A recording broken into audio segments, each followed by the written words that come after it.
ചാലകം ചാനലിലേക്ക് എല്ലാവർക്കും സ്വാഗതം.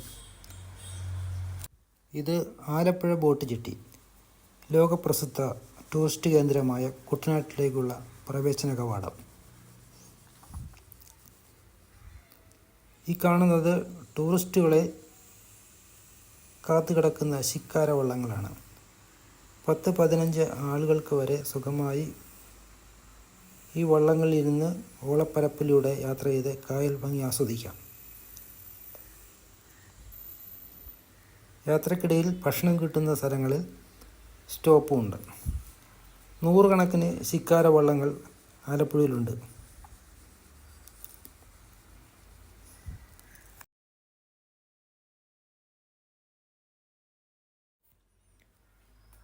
ഒരാൾക്ക് 500-600 രൂപ നൽകിയാൽ മതി കുട്ടനാട് മുഴുവൻ കാഴ്ച കണ്ട് ഒരു ദിവസം മുഴുവൻ ചിലവഴിക്കുന്നതിന് ശിക്കാര വള്ളങ്ങൾക്ക്.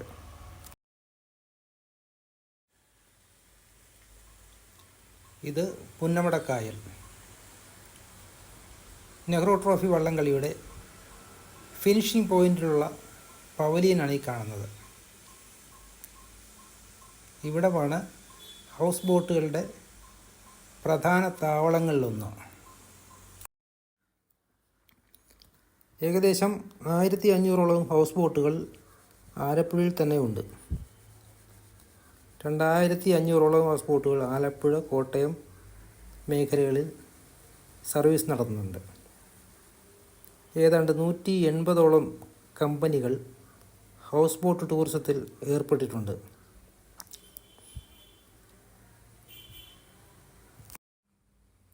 പകൽ മുഴുവൻ ഹൗസ് ബോട്ടിൽ സഞ്ചരിച്ച് കുട്ടനാട് മുഴുവൻ ചുറ്റിനടന്ന് കാണുന്നതിന് ലഭ്യമായ വിവരമനുസരിച്ച് ഉള്ള ചാർജ് ഇപ്രകാരമാണ്.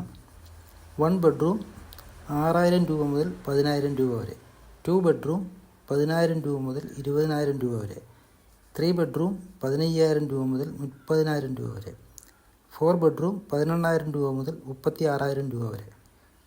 താഴത്തെ നിലയിൽ 5 ബെഡ്റൂമും മുകളിലത്തെ നിലയിൽ വലിയ കോൺഫറൻസ് ഹാളുമുള്ള വലിയ ഹൗസ് ബോട്ടുകൾക്ക് 24000 രൂപ മുതൽ 48000 രൂപ വരെയാണ് ചാർജ്. ഭക്ഷണം ഉൾപ്പെടെയാണ് ഈ പറഞ്ഞ ചാർജുകൾ.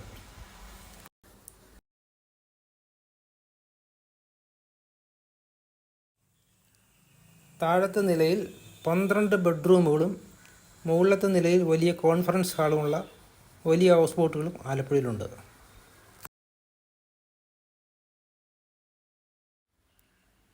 ഇത് നെഹ്റു ട്രോഫിയുടെ സ്റ്റാർട്ടിംഗ് പോയിൻ്റാണ്, പുന്നമട.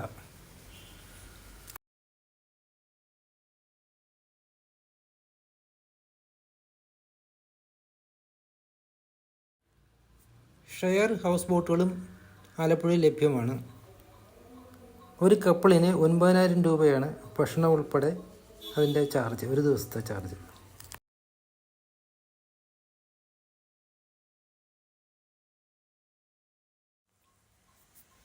പുന്നമടക്കായലിൻ്റെ ഈ ഭാഗത്താണ് ലോകപ്രസിദ്ധമായ നെഹ്റു ട്രോഫി വള്ളംകളി നടക്കുന്നത്.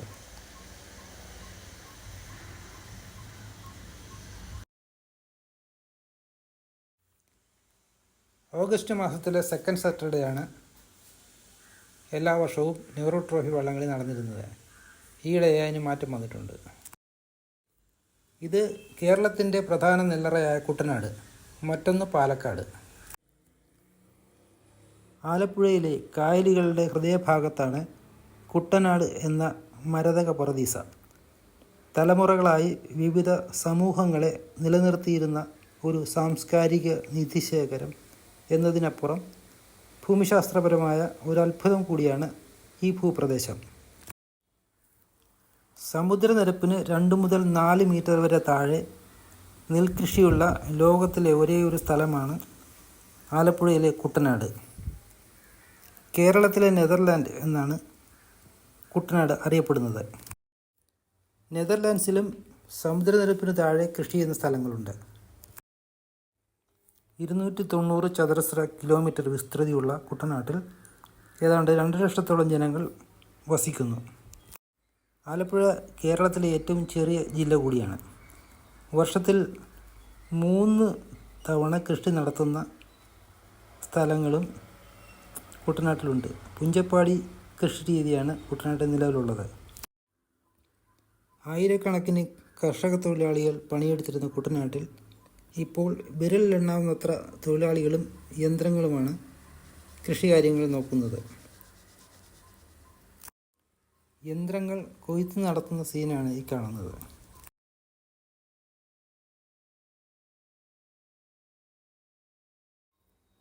അഞ്ചു പ്രധാന നദികളായ അച്ചൻകോവിൽ, മണിമല, പമ്പ, മീനച്ചിൽ, മൂവാറ്റുപുഴ എന്നിവയുടെ സംഗമസ്ഥാനത്തു നിന്നുണ്ടാകുന്ന ഡെൽറ്റ രൂപീകരണമാണ് ഭൂമിശാസ്ത്രപരമായി കുട്ടനാടിൻ്റെ പ്രത്യേകത.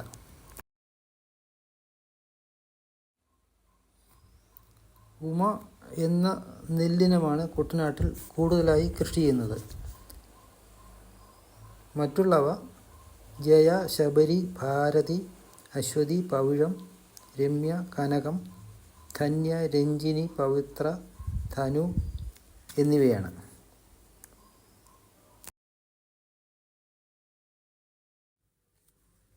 കുട്ടനാട് കേരളത്തിൻ്റെ റൈസ് ബൗൾ എന്നാണ് അറിയപ്പെടുന്നത്.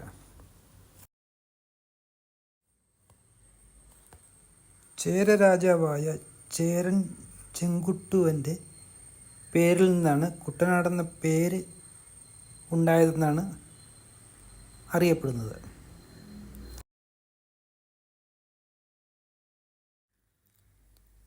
കടൽ പിന്നോട്ട് തള്ളിയ വേൽ കേളു കുട്ടുവൻ, കടലിൽ നിന്ന് കരയെ വീണ്ടെടുത്തവൻ എന്നറിയപ്പെടുന്ന ചേരൻ ചെങ്കുട്ടുവൻ,